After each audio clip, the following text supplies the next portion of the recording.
Professor. You're gonna find this hard to believe. I was sent here for you. From the future? 50 years from now. Could you give me that one more time, please? Stay with me.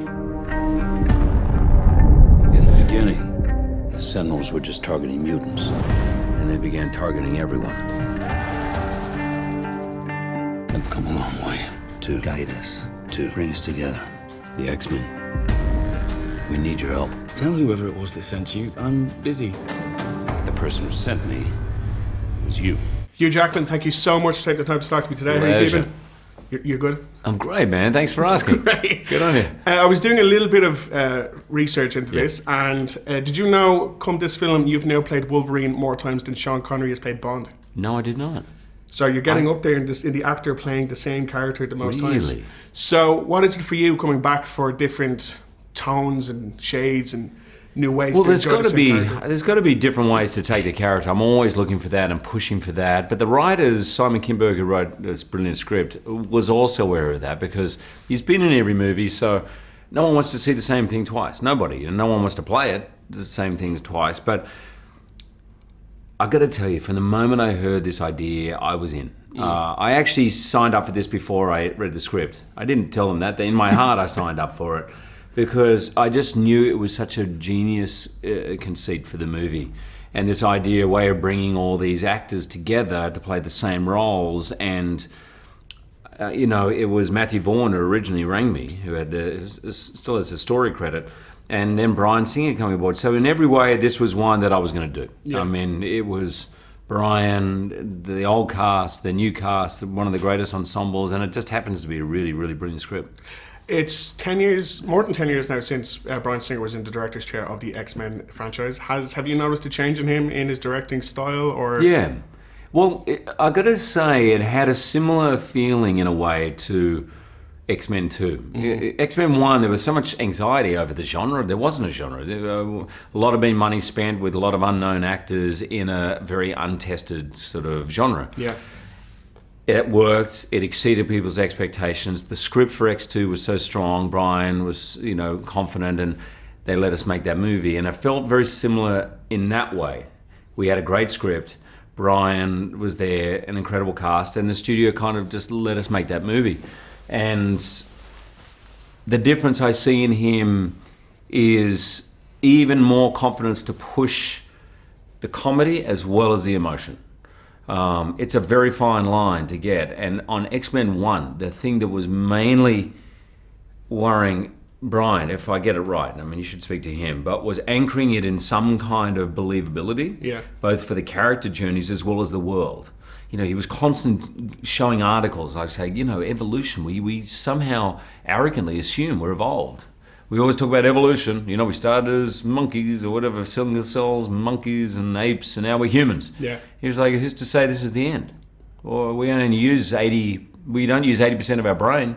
So what happens when we use 80 more percent? What will we become then? So he wanted to anchor it in reality as well as make it fun.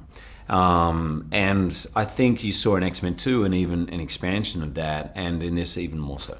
In X-Men 2, there's some fantastic, as you said, kind of culturally relative moments where, like, obviously there's the Malcolm X and Martin Luther King thing between the two characters, and then there's the fantastic kind of gay rights moment where he's like, have you tried not being a mutant? Yeah. Is there some kind of topical relevancy in Days of Future Past? Like, this is what... this is really a sequel to X-Men First Class, this movie. And I thought they did such a brilliant job with the Cuban Missile Crisis. Yeah.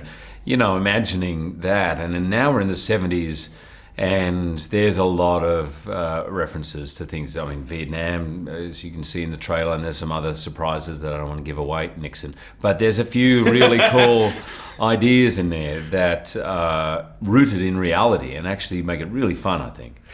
You mentioned as well the new blood that you've got coming in because it's a sequel to First Class. How odd is it for you to play against two different actors who are playing the same character? It's awesome. Oh.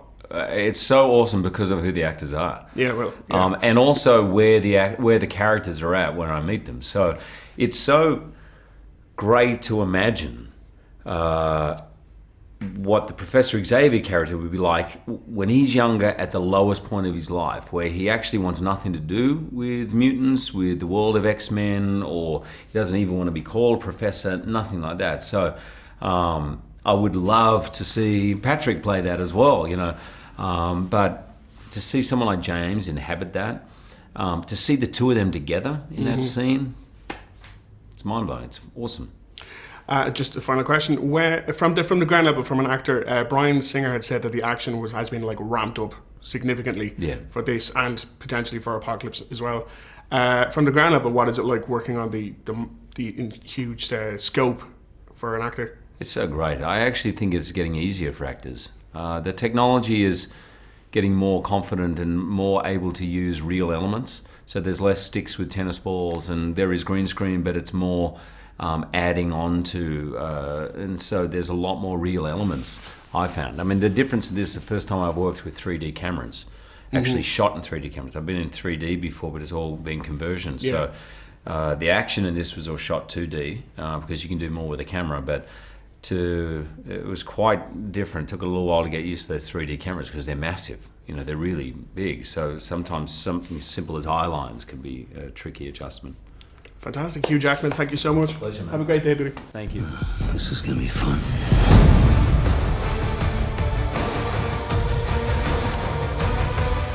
There is a new enemy out there. An enemy that will render your nation defenseless. You'll need a new weapon for this war. I've never seen anything like this. Everything that happens now is in your hands.